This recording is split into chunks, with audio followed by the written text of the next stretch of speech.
Originalmente produzida para televisão, esta série apresenta evidências que provam a autenticidade da Bíblia Sagrada. Dirigindo-se a ambos os lados da controvérsia, especialistas expressam pontos de vista não apoiados pelos produtores ou por Group Publishing. A seguir, cenas de outros programas de Segredos Milenares da Bíblia, série para colecionadores.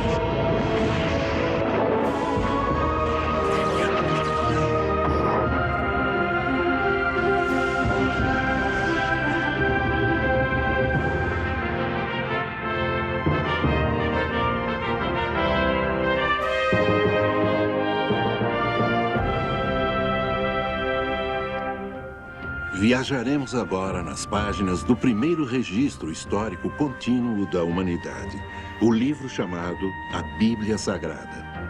Vamos investigar algumas de suas histórias mais controvertidas e descobrir respostas para perguntas muito difíceis. Será a Bíblia um relato confiável de intervenções milagrosas que salvam as pessoas de um destino iminente e da destruição? Ou será meramente uma coleção de lendas e mitos, como afirmam alguns críticos modernos? Especialistas do mundo todo, tanto céticos quanto defensores da Bíblia, contribuíram para a discussão destas questões bíblicas que poderão chocá-los e surpreendê-los. O milagre de Moisés no Mar Vermelho. Aconteceu? De acordo com a Bíblia, um arbusto em chamas surge para um pastor com insolação num morro rochoso. Como resultado desse acontecimento milagroso, esse pastor conduz quase 2 milhões de refugiados da escravidão para o deserto. Perseguidos pelo exército de Faraó, os refugiados ficam encurralados às margens do Mar Vermelho até que acontece outro evento miraculoso. Os refugiados se salvam, mas o exército egípcio se afoga. Isso aconteceu de fato. A Bíblia é precisa a respeito desse relato? Foi um milagre ou uma miragem? A ideia de centenas de milhares de israelitas atravessando o Mar Vermelho é loucura. A Bíblia diz que havia de 600 a 3 mil homens, o que significa que mais de 2 milhões de pessoas atravessaram aquelas águas. Provavelmente teria levado várias semanas para todas aquelas pessoas passarem. A ideia toda é loucura. A história bíblica do Êxodo é um testemunho escrito por um leigo para seus contemporâneos. Apesar do escritor não ter sido um historiador especializado, existem suficientes pontos históricos indicando que o relato é factual, tanto de uma perspectiva arqueológica quanto da perspectiva antropológica egípcia. Diante disso, a história do arbusto em chamas é pura ficção ou, no mínimo, mitologia. Isso parece ser entusiasmo religioso. A ideia de um arbusto queimar e ainda existir não está no âmbito da realidade. A história bíblica do arbusto em chamas é completamente verdadeira e totalmente provável. Baseados em recentes desenvolvimentos da oceanografia física e da meteorologia, hoje podemos provar que a travessia do Mar Vermelho teria sido possível.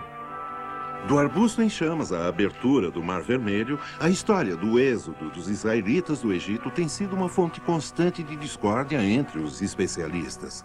A Bíblia oferece um relato notável a respeito do homem conhecido como Moisés. De acordo com a história do livro do Êxodo, os israelitas eram um povo escravizado no Egito. Eles estavam crescendo em número, preocupando seus escravagistas egípcios. Devido a isso, o faraó ordenou que todas as crianças hebreias do sexo masculino fossem executadas.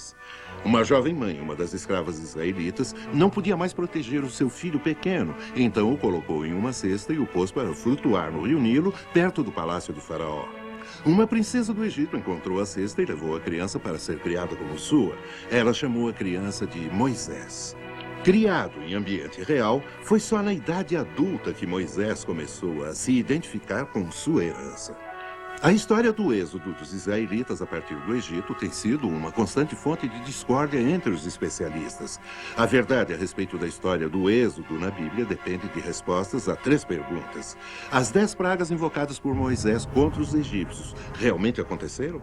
Houve realmente um povo escravizado chamado israelita que fez um grande êxodo fora do Egito? É possível que o Mar Vermelho tenha realmente se aberto, como afirma a Bíblia? Mexam-se, cães preguiçosos! Por que está parado, cão? Ao trabalho!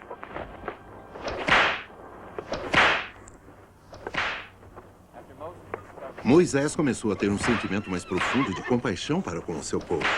Seu cachorro! Quando ele começou a testemunhar os maus tratos, sua raiva e ressentimento começaram a crescer em relação ao egípcio. Pare com isso, guarda! Por que açoita esse homem? Homens, eles não são homens, senhor, mas sim cães preguiçosos. E o açoite é a única linguagem que entendem. Vamos, levante-se! Pare!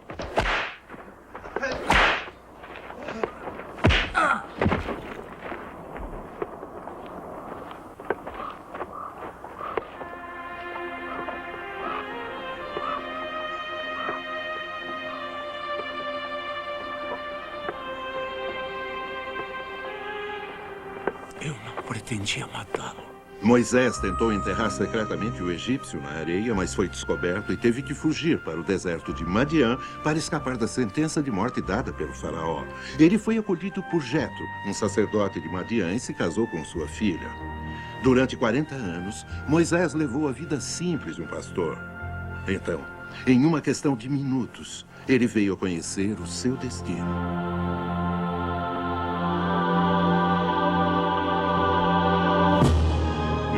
Sou o Deus de Abraão, Isaque e Jacó. Tenho visto a miséria de meu povo escravizado no Egito.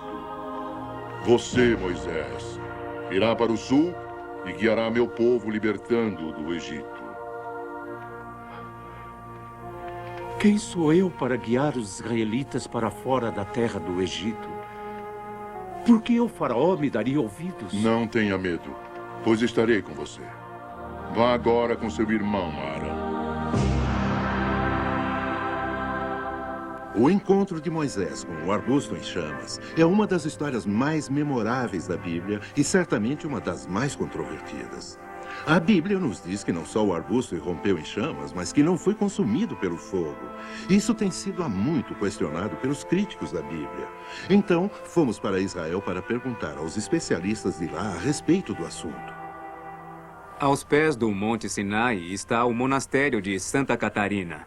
A história local dos pastores, do povo nômade, os beduínos, sustenta que o arbusto que se encontra dentro do monastério ainda é o mesmo arbusto.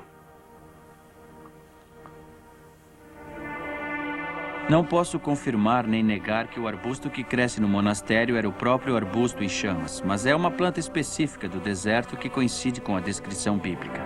É a fraxinela ou sarça de Catamnus albus, um forte arbusto perene com flores brancas ou roxas comum no Oriente Médio. O arbusto produz um óleo tão volátil que pode se incendiar com o sol. O óleo se queima rapidamente, mas o próprio arbusto não se danifica. Ramsés II foi um jovem espantoso e determinado. Um construtor de cidades e grandes templos. Ele até criou um canal de navegação entre o Rio Nilo e o Mar Vermelho 3.000 anos antes do Canal de Suez. Moisés e Arão foram ao faraó e imploraram que libertasse seu povo, mas o faraó rejeitou o apelo. E Deus enviou 10 pragas à terra. Após cada praga, Moisés foi ao faraó e deu-lhe a oportunidade de obedecer às ordens de Deus e deixar os israelitas partirem. Mas a cada vez o faraó recusava.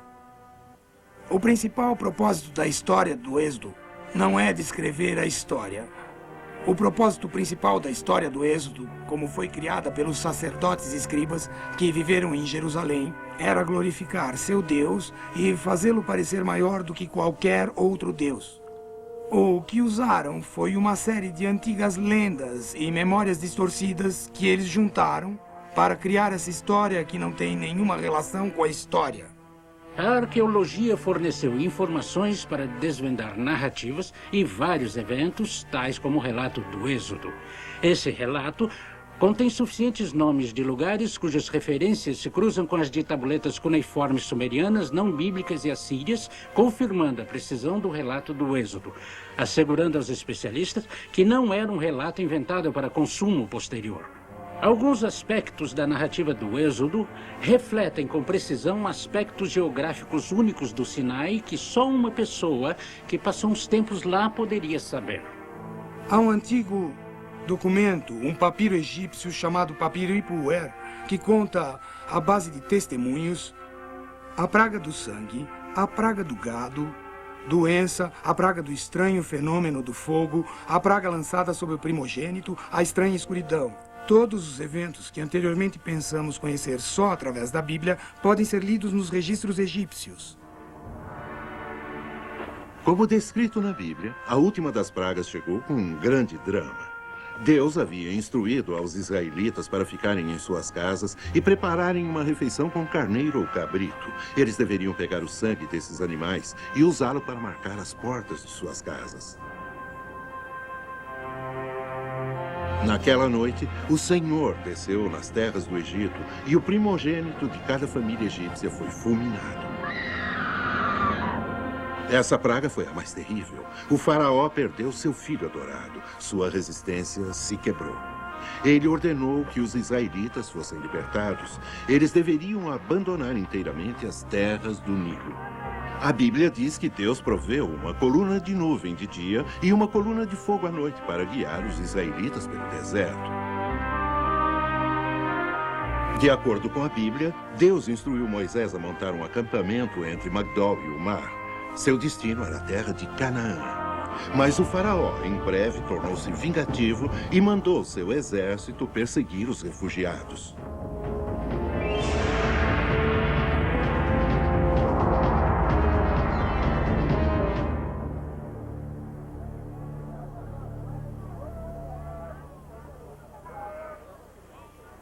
Os espiões retornaram de Ramsés.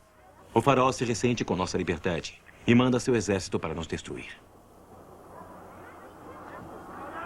Precisamos colocar o mar entre eles e o nosso povo. Seus batedores foram capazes de encontrar algum lugar onde podemos atravessar? Não há nada ao norte e nem ao sul. Em uma semana seremos capazes de alcançar a estrada de Horus ao norte. Mas aí seria tarde demais. Pior. Nos tornaríamos, então, uma grande tentação para os filisteus que nos atacariam do norte.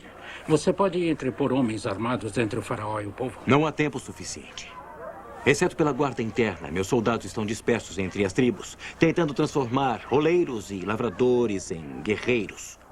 Se eu pudesse reuni-los, não seríamos capazes de impedir os arqueiros e as bigas do faraó. O que mais vejo em seu rosto, Josué? Existem encrenqueiros, agitando as tribos. Há perigo vindo de dentro, como vindo de fora. De acordo com os versos de Êxodo 14, o povo logo ficou sabendo da nova intenção do faraó. Os egípcios estavam nos matando aos poucos. Mas agora Moisés encontrou o modo mais rápido de nos matar. Será que desprezamos tanto comer dos pratos egípcios que agora devemos encher nossos estômagos com areia? Ouçam! Se nos rendermos pacificamente, se voltarmos agora, sim, seremos punidos, mas ficaremos vivos depois. O que vocês preferem? Alguns açoites ou uma lança egípcia em seu peito. Moisés pensa que podemos humilhar o poderoso faraó e ainda viver? Vamos agora dizer a Moisés.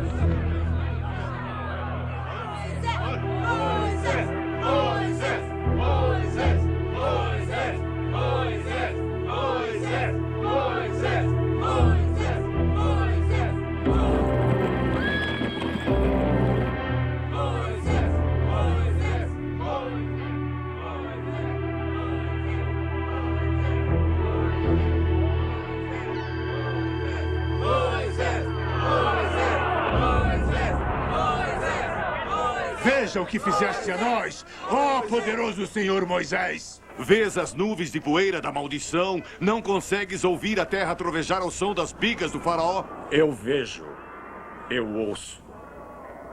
O que querem que eu faça? Que me torne seu emissário. Voltarei aos egípcios, dialogarei com eles implorando para voltar e ser perdoado. Emissário? Eu te partirei em dois, seu grande traidor. Ouçamos tudo. Não havia sepulturas no Egito, Moisés, para que nos deixasse aqui no deserto para morrer. Não lhe falamos sobre isso no Egito. Não lhe dissemos para nos deixar. Todos nós lhe dissemos que seria melhor viver sob a pesada mão dos egípcios do que morrer como animais doentes no deserto. Mas o Senhor não nos ouvia. Não o poderoso Senhor, Moisés. Nós queremos morrer aqui? Ou preferiu estar vivos no Egito? Paz! Silêncio! Aonde é que está a vossa fé? Vocês acham que o Senhor os libertou do Egito para morrerem às margens desse mar? Não temam os egípcios e suas bigas.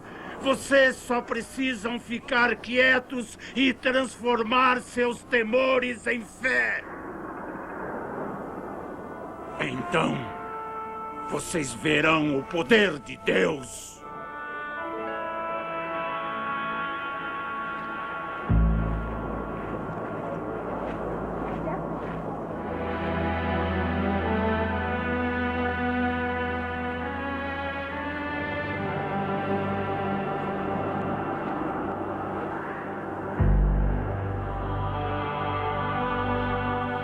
A Bíblia nos conta que, ao comando de Deus, Moisés levantou suas mãos para o mar e Deus enviou um forte vento do leste que afastou as águas, criando uma passagem no meio do mar.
Com o exército egípcio os perseguindo, os israelitas foram capazes de atravessar a ampla passagem em uma questão de horas.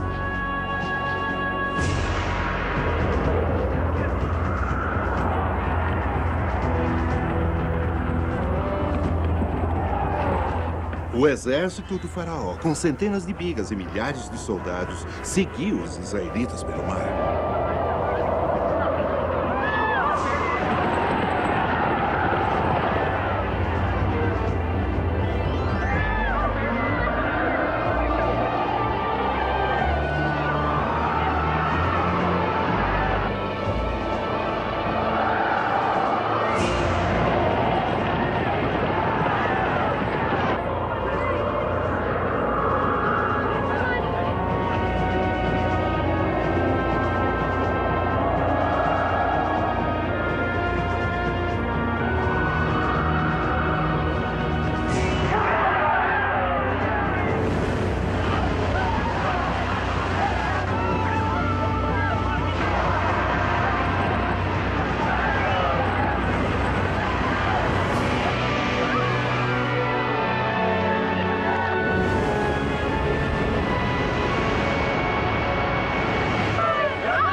Deus,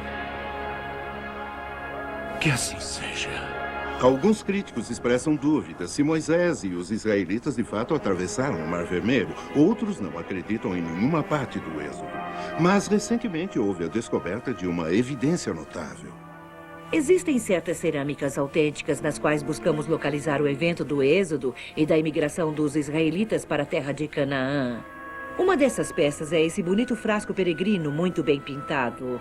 E o próprio formato parece indicar o produto que continha. Ele vem de Chipre. Mas é importante para datar outro material que encontramos relacionado aos israelitas. Temos outra peça que é uma jarra de cerveja dos filisteus. Eles gostavam muito de beber cerveja. Ela era fermentada dentro da jarra e pode-se ver que era peneirada ao ser derramada na própria caneca. Os israelitas copiaram os utensílios dos filisteus, que eram muito pintados, e fizeram uma reprodução bastante pobre. De maneira que podemos dizer quando chegamos em um local para onde os israelitas se deslocaram. A cada dia surgem mais evidências que estão sendo escavadas e que estão ajudando a demonstrar que os israelitas foram em êxodo e se estabeleceram na terra de Canaã. Uma pergunta interessante a que Emanuel Anati respondeu em sua pesquisa, e ele é um dos principais arqueólogos do Sinai, foi a pergunta: o que os israelitas fizeram durante os 40 anos que vagaram no deserto? Dr. Anati descobriu algo como 30 mil inscrições em pedras, que ele data do período do Êxodo. Ele acredita que os israelitas escreveram naquelas pedras. Novos achados estão sendo desenterrados em vários sítios arqueológicos, tais como cerâmicas incomuns e desenhos em pedras que evidenciam que o êxodo realmente aconteceu. Mas, mesmo enquanto a validade do êxodo esteja sendo cientificamente provada, a controvérsia sobre a abertura do Mar Vermelho está se aquecendo. A ideia de que o Mar Vermelho poderia ter sido partido em duas paredes de água, como retratado por cineastas de Hollywood como Cecil B. DeMille, não é nada crível. Nesse local, em 1799, os engenheiros de Napoleão descobriram um espigão submarino de uns 180 metros de largura, se estendendo de margem a margem. Seus engenheiros calcularam o momento certo para atravessar essa faixa de 8 quilômetros quando o vento do leste sopraria o suficiente para eliminar a água do fundo. Napoleão, no entanto, quase não escapa com vida quando uma súbita mudança na direção do vento trouxe um arremesso de água que cobriu a faixa em uma questão de minutos. Recentemente, o professor Doran Noff, da Universidade do Estado da Flórida, junto com o Dr. Nathan Powder, de Israel, revelaram seus achados sobre a travessia do Mar Vermelho ao WordPress.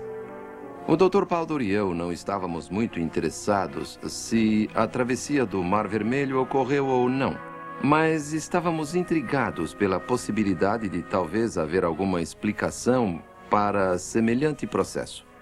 Então, o que fizemos? Nós desenvolvemos o que chamamos em oceanografia física de um modelo matemático da parte do Mar Vermelho, onde muitas pessoas acreditam que a travessia poderia ter acontecido. Vejam, o que temos aqui é um modelo físico do Mar Vermelho. A parte funda representa o corpo principal do Mar Vermelho, que tem de 600 a 900 metros de profundidade.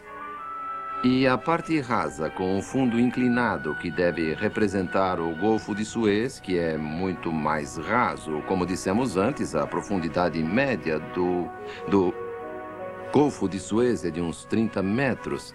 E o comprimento é de algumas centenas de metros. Bom, o que temos ainda? Temos aqui... nós introduzimos aqui um espigão artificial, que vocês podem ver. E a profundidade da água acima desse espigão artificial é de apenas 3 metros de altura, certo? E o que vou fazer é deixar que o vento sopre daqui e vocês verão como a água retrocede e expõe o espigão.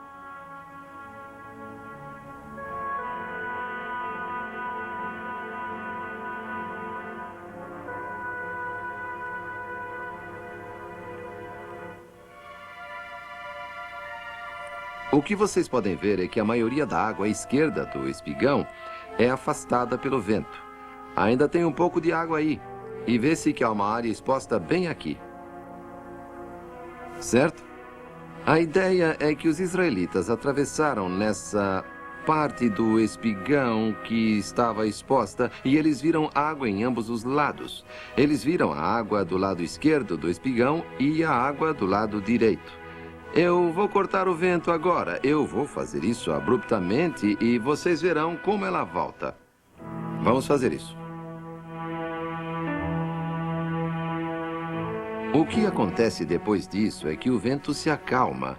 A água quer voltar à posição que ocupava antes e faz isso por meio de uma onda de gravidade, a qual se move a uma velocidade que calculamos ser de uns 4 metros por segundo, que é, claro, uma velocidade da qual ninguém escapa.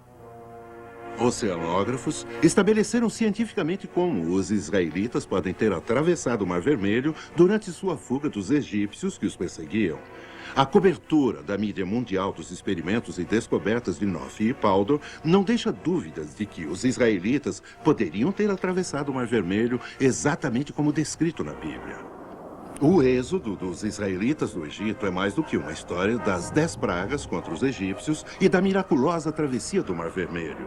A verdadeira história é sobre um Deus que cuida das pessoas e sobre a liderança de Moisés, um homem que, em tempos de crise, confiou na fé em vez de recuar e se entregar. Quando as pessoas pensarem em você daqui a alguns anos, se lembrarão de alguém de fé inabalável ou de uma pessoa que foge dos problemas. Algo a se pensar.